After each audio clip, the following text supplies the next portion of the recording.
Welcome, curious minds, to another deep dive. Hello. Today, we're unpacking a stack of sources centered on a figure who became a global icon for professional women, Sheryl Sandberg, particularly around the launch and influence of her book, Lean In. Right. Our mission today is really to go beyond the headlines, dig into a firsthand account, and pull out the key nuggets about the ideals in Lean In versus, well, the practical realities inside Facebook. Yeah, and how those experiences maybe shed light on bigger questions. Leadership, public image, the workplace today, all that. Exactly. And what's really compelling, I think, is that we're looking at this pivotal moment, but through the eyes of someone who was actually there, directly involved. Yeah, that inside perspective is crucial. It helps us get the nuances, the gap between the advice, the aspirational stuff, and the lived experience, which can be complex, sometimes contradictory, especially inside a company like Facebook. Okay, so let's dive right in then. Okay. March 2013, Lean In gets published. And Sandberg, who was Facebook's COO, second in command, basically she just explodes onto the global stage, becomes a huge celebrity. Absolutely. The book was everywhere. Yeah. A real cultural touchstone, especially, as you said, for women thinking about their careers. So what was the core message? You mentioned principles. Yeah, if you boil it down, Lean In had about 11 core ideas. The main thrust was, look, if a woman works hard enough, strategically enough, she can make it work, both career and home. Okay. So you get principles like sit at the table, which is about tackling that feeling of, imposter syndrome. That feeling you don't belong, even when you do. Exactly. And she says, fake it till you make it. Her argument was that women often limit themselves. They lower our own expectations of what we could achieve. Right. And there was another big one. Don't leave before you leave. Yes. That one addressed her belief that women sometimes pull back on their careers, maybe subconsciously, way before they even have kids, because they're already worrying about balancing it all later. Okay, so that's the public message. But here's where our source material gets really interesting, giving us that inside look at the launch. Apparently, the line between Facebook work and Sandberg's personal projects, well, it was always a bit blurry. Even before the book. Yeah, like using company or rather embassy connections to help get a visa for a nanny, stuff like that. Okay. But Lean In just took that to another level. Huge orchestrated media campaign. Right. And women in the D.C. office, the policy office, they were expected to pitch in with tasks described as menial tasks. Oh. Yeah. Tasks that sounded suspiciously like the office housework Sandberg herself warned against in her speeches. Oh, the irony. Like what sort of tasks? Like giving up evenings for free, basically, passing out name tags at events, holding her business cards so she can network without being burdened. Wow. All while these same women are dealing with actual international crises for Facebook. So how did people feel about that inside the office? Well, the source describes a real split. Some of the older women were apparently quite cynical, thought Lean In was, and this is a quote, bullshit. Okay. Yeah, like just a way to get more out of us for nothing. But the younger staff, totally different reaction, uniformly starstruck. They saw Sandberg as amazing, a study in female success. Interesting divide. Where did the narrator fit in? Kind of in the middle, but leaning towards the younger group, admits to having stars in my eyes, even though a lobbyist friend warned her, quite bluntly, don't take the book seriously. It's just a way to make you feel bad about yourself. Wow. So that tension was there right from the start. Yeah. That definitely foreshadows some things. It really does. Okay, so from D.C., the story jumps across the world to Japan. Right, the international book tour. And the narrator goes along. She's pregnant at the time, which, as she notes, made her a kind of perfect visual accompaniment for that don't leave before you leave message. A walking example. But Japan itself was tricky territory for Facebook anyway, wasn't it? Yeah, culturally, there's less inclination to share personal stuff online. So not Facebook's easiest market. And yet Sandberg had this huge goal, meet Prime Minister Shinzo Abe. Which was ambitious. I mean, she's the COO, not the CEO, and Japan's very status conscious. Plus, Facebook wasn't dominant there. So how did they even get the meeting? They pitched Lean In, framed it as something that could help Abe's womenomics policy, his push to get more Japanese women into the workforce and keep them there. Clever angle. It worked. They got the meeting, but behind the scenes, not so smooth. Oh, what happened? Well, the source describes this. Major drama. Before the meeting, over hair and makeup. Hair and makeup, seriously. Seriously, first makeup artist, fired. The second one was found quietly crying outside Sandberg's suite. Oh my gosh. Why? Because apparently the makeup was a disaster and maybe some instructions got lost in translation. Sandberg ended up just doing it herself. Huh. That shows a different side, doesn't it? It does. The narrator notes seeing a side she hadn't before, but the main goal, beyond the diplomatic talk, was that photo. Sandberg really wanted a picture of Abe holding her book. Okay. But the Prime Minister's office had been very clear beforehand. Very politely, but firmly insisted could not be done. No book photo op. Right. Standard protocol sometimes. So the narrator describes carrying this inscribed copy of the book into the meeting, feeling like she was smuggling illicit contraband. Huh. Illicit contraband. I like that. So the meeting itself. Total success, diplomatically speaking. Sandberg was apparently brilliant, hit all the policy points, data centers, privacy, even pitched changes to Japanese law for political use of Facebook. Proper diplomacy.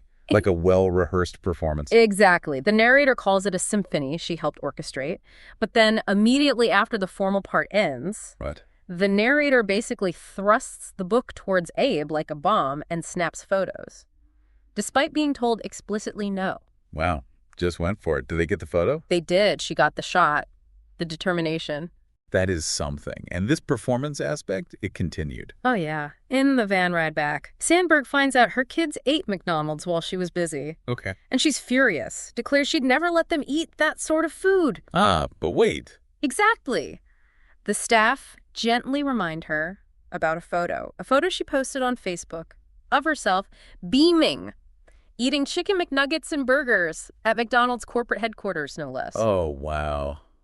That's awkward. What did she say? Her response, of course she wasn't really eating, that was just a photo. Just a photo. Wow. That's when the narrator thinks of that John Updike quote, "Celebrity is a mask that eats into the face."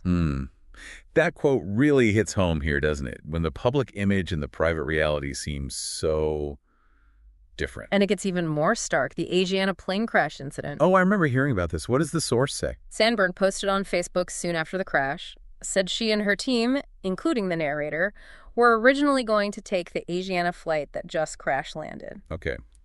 A near-miss story. But then she adds, they switched to United so we could use miles for my family's tickets. Right. But what's the issue? The issue, according to the source, is that another team member, Debbie, who handled the travel, later confirmed they always flew United. They were never booked on Asiana, never even considered it. Wait, what? So the story wasn't true? According to Debbie and the source, no. She apparently found the post totally weird and fucked up. That's really strange. The narrator is baffled, asks, people don't lie about narrowly missing plane crashes, do they? Why would she? It's not like she needs attention, and concludes, I never see Cheryl the same way after that. Yeah, that's a tough one to reconcile. That kind of discrepancy, it really erodes trust, doesn't it? It makes you question the authenticity of everything else. The mask, as Updike said, really seems cemented here. So beyond the public image management, this deep dive also reveals a pattern of unpredictable behavior inside the team. Temper was known, but this was different. Yeah, the narrator says after Japan, it wasn't just the temper, it was the arbitrary nature of the outbursts. Kept everyone walking on eggshells. Okay, give us an example. There's this incident in a conference room called Only Good News. Apparently that was its actual name. Seriously, only good news. Yep. So Debbie, the travel person, is 10 minutes late, stuck in traffic. Okay, happens to everyone. Sandberg waits, makes everyone wait the 10 minutes.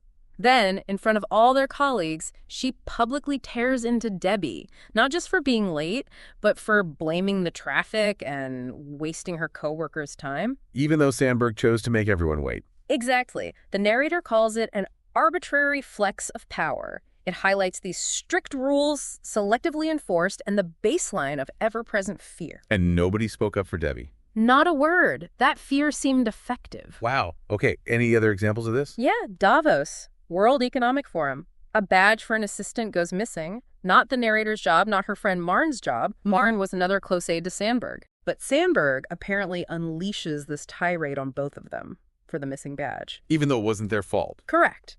And Marn just tells the narrator, just take it. So they both basically kowtow and grovel to fix the badge situation, accepting blame. Just absorb the anger, essentially. It seems like it. And then there's the Angela Merkel incident. The German chancellor? Yeah. Merkel declined a meeting with Sandberg. Okay. Marn tells the narrator to lie about it. Tell Sandberg it was just a scheduling issue, not a direct refusal. Oh boy. Why lie? presumably to manage Sandberg's reaction, but Marn eventually does tell Sandberg the truth. And how did Sandberg react? Furious, hurt, but interestingly, not at being lied to. No. No.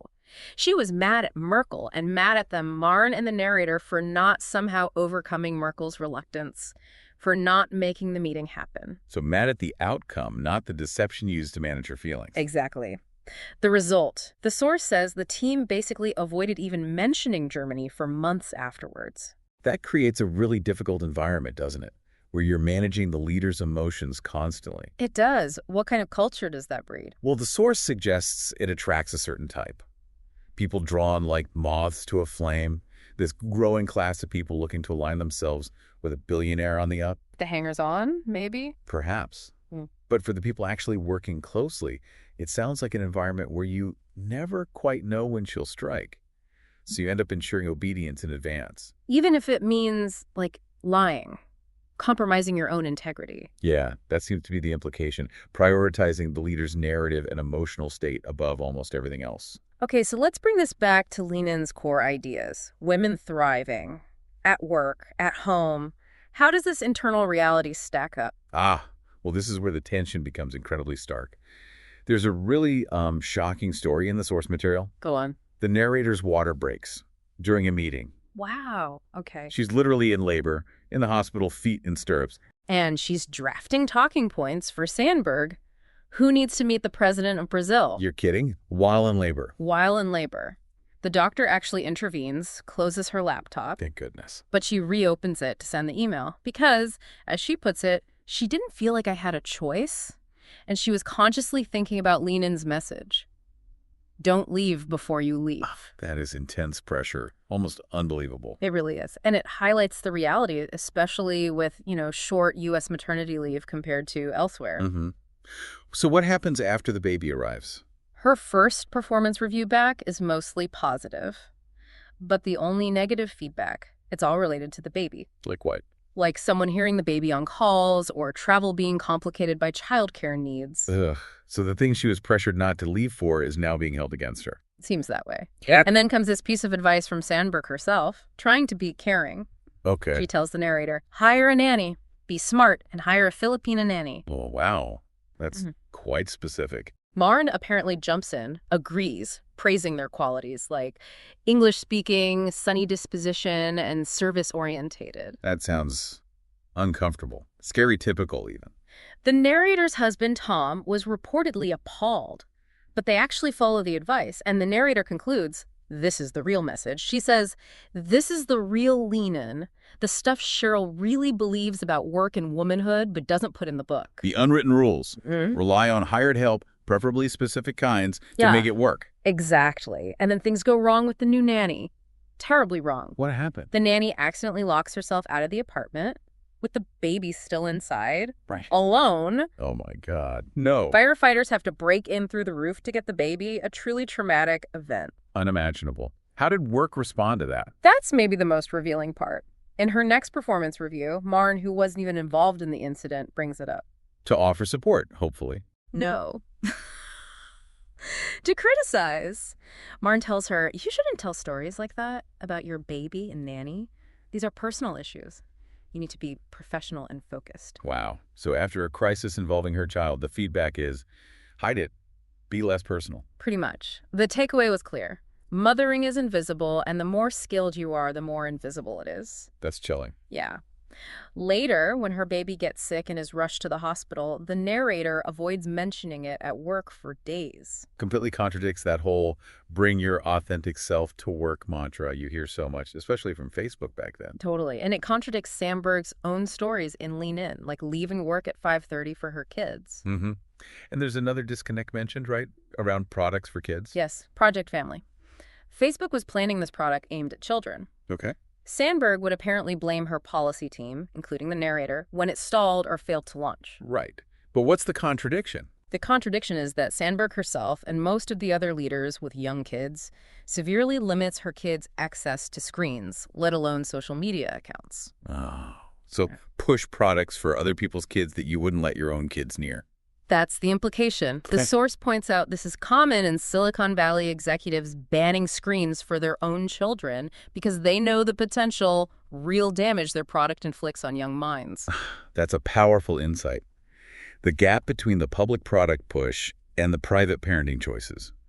It suggests the lean-in ideal, for those at the top, maybe relied heavily on outsourcing the difficult parts, creating an image that just didn't reflect the full reality of the support systems involved. And this performance of motherhood, it seems, was on full display at company events, too. Like the Women's Day conference. Exactly. Described as part revival meeting, part MLM summit. Okay. Sandberg's favored lieutenants would share these supposedly relatable stories, balancing kids and career, like, oh, sometimes you just have to give the kids cereal for dinner. So relatable. The I'm just like you narrative. Right. And Sandberg tells her own story from the book about her daughter getting lice, which sounds relatable until you hear the detail. It happened on a friend's corporate jet. Oh. Right. Not quite the universal mom experience there. Friends with Gulf Streams. Exactly. The narrator points out these mothering fables conveniently edit out the role played by the phalanx of nannies and other help. It's mothering in form, not function. Performing motherhood, but outsourcing the labor. That's the critique. The real secret, the source argues, is the multi-million-dollar paychecks that let them essentially engage in mothering as if they don't have children. Wow, that's a strong statement. Mothering as if they don't have children. And this expectation that work comes first, it was reinforced internally, too. How so? Through Sandberg's weekly updates to senior execs, the HPMs, she shares a story about being on vacation but missing family meals because she was stuck on work calls. Okay, sounds stressful. But then Marn, her friend and colleague, apparently reframes it for Sandberg's kids, telling them, Mommy is working so hard to help billions of people. The heroic sacrifice narratives. Exactly. And this story gets shared internally as a brilliant reframe for other executives to use. It reinforces that idea. Work duty trumps family needs, and you should spin that sacrifice as noble. So the message is clear. Dedication to the company above all, even family time, is the ideal. It seems that way based on this account. So, stepping back, what does this all mean for you, the listener, trying to navigate work, life, and all the advice out there? This deep dive, looking closely at Lean In and the reality described inside Facebook, it really shows the huge gap that can exist between the shiny ideals and the messy operational day-to-day. It absolutely does. And it really pushes us to ask, doesn't it, how do we as critical thinkers evaluate the narratives and advice we get, especially from figures with enormous power and platform? That tension, public versus private, leadership, gender, work life. It's almost always way more complicated, more nuanced than it looks from the outside. What really jumps out at me is that idea. The people creating the tools for connection, for movements, sometimes seem to deliberately shield themselves and their own families from those very tools. That disconnect is striking. Makes you wonder about the sincerity sometimes, right? It does. And maybe that brings us to a final thought, something for you listening to really chew on. Okay. What does it actually mean when the architects of these massive platforms, these cultural movements, actively protect their own children from the products they champion to the world? Yeah. How does knowing that change how you process the advice you hear, the data you see, the public images you're shown? And maybe most importantly, how do you get better at spotting the mask versus the face